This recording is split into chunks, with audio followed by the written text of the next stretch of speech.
एक संघर्षपूर्ण शुरुआत। आर्यन एक बहुत ही प्रतिभाशाली और मेहनती युवक था। एक मध्यम वर्गीय परिवार से आने वाले आर्यन का सपना था कि वो शहर का सबसे बड़ा उद्योगपति बने। उसने अपना नया टेक्नोलॉजी व्यवसाय शुरू करने के लिए अपनी जिंदगी की सारी जमा पूंजी लगा दी थी और पिता के रिटायरमेंट के पैसे भी निवेश कर दिए थे। लेकिन दुर्भाग्य से लगातार 2 साल की कड़ी मेहनत, दिन रात के जागरण और खून पसीना एक करने के बाद भी उसे सफलता नहीं मिली। उसकी कंपनी घाटे में जाने लगी, कर्ज बढ़ता गया और उसके करीबी दोस्त भी अब उसका साथ छोड़ रहे थे। समाज के लोग उसकी पीठ पीछे मजाक उड़ाते और उसे असफल सपने देखने वाला कहते थे। निराशा के बादल इतने गहरे थे कि आर्यन ने तय कर लिया कि अब वो सब कुछ छोड़ देगा। वो हार चुका था और मानसिक रूप से टूट गया था। एक रहस्यमयी मुसाफिर से मुलाकात। एक शांत शाम, जब सूरज ढलने की तैयारी में था, आर्यन शहर के एक पुराने बगीचे में एकांत में बैठकर अपनी किस्मत पर रो रहा था। उसका मन आत्मसमर्पण कर चुका था। तभी एक श्वेत वस्त्रधारी, तेजस्वी चेहरे वाले वृद्ध व्यक्ति उसकी बगल में आकर बैठ गए। आर्यन की लाल आंखें और निराश चेहरा देखकर उन्होंने मधुर आवाज में पूछा, बेटा, क्या हुआ? तुम्हारा चेहरा किसी बड़े युद्ध में हारे हुए सैनिक जैसा लग रहा है। क्या दुनिया का अंत हो गया है? आर्यन ने भारी मन से अपनी सारी विफलता की कहानी सुनाई। उसने कहा, दादाजी, मैंने सब कुछ आजमा लिया, रात दिन एक कर दिए, पर नसीब मेरे साथ नहीं है। जो लोग मुझे प्यार करते थे वे भी अब मुंह फेर रहे हैं। शायद सफलता मेरे नसीब में लिखी ही नहीं है। बांस और कैक्टस की अद्भुत कहानी।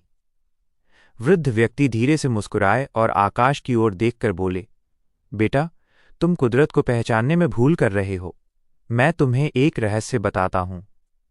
जब भगवान ने पृथ्वी पर बांस, बैम्बू और कैक्टस के बीज बोए, तब उन्होंने दोनों की समान रूप से देखभाल की। उन्हें पर्याप्त पानी और सूरज की रोशनी दी। थोड़े ही समय में कैक्टस जमीन से बाहर आया और वो सुंदर तरीके से खिलने लगा। उसे देखकर भगवान ने गर्व महसूस किया। पर वो बांस का बीज? महीने बीत गए, ऋतुएं बदलीं, पूरा साल बीत गया, पर जमीन पर एक छोटा सा अंकुर भी नहीं दिखा। दूसरे साल भी बांस के बीज में कोई हलचल नहीं थी। लोग कहने लगे कि ये बीज तो सड़ गया है और पानी की बर्बादी हो रही है। आर्यन अब सारी चिंताएं भूलकर कहानी में खो गया था। वृद्ध ने आगे बढ़ाया, तीसरे और चौथे साल भी कुछ नहीं हुआ, पर भगवान ने आशा नहीं छोड़ी। अंत में 5वें साल एक चमत्कार हुआ। अचानक बांस का एक छोटा सा अंकुर बाहर आया। और तुम्हें पता है, मात्र 6 हफ्तों में वो 500 फीट ऊंचा हो गया। आर्यन ने हैरान होकर पूछा, सिर्फ 6 हफ्तों में इतना बड़ा? क्या ये संभव है? वृद्ध ने गंभीरता से जवाब दिया, नहीं बेटा, उसे 100 फीट ऊंचा होने के लिए 5 साल और 6 हफ्ते लगे।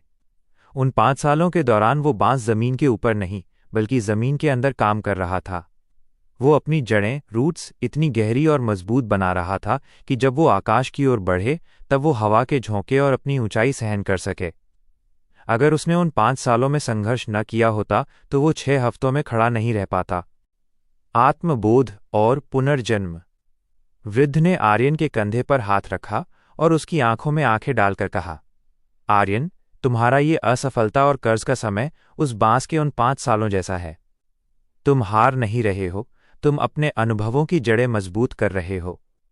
दुनिया को तुम्हारा विकास दिख नहीं रहा है, पर तुम्हारे अंदर एक अजेय शक्ति तैयार हो रही है।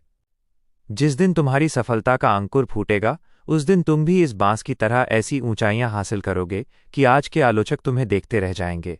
बस हिम्मत मत हारना और अपनी जड़ों पर विश्वास रखना। आर्यन को जीवन का सबसे बड़ा पाठ मिल गया था।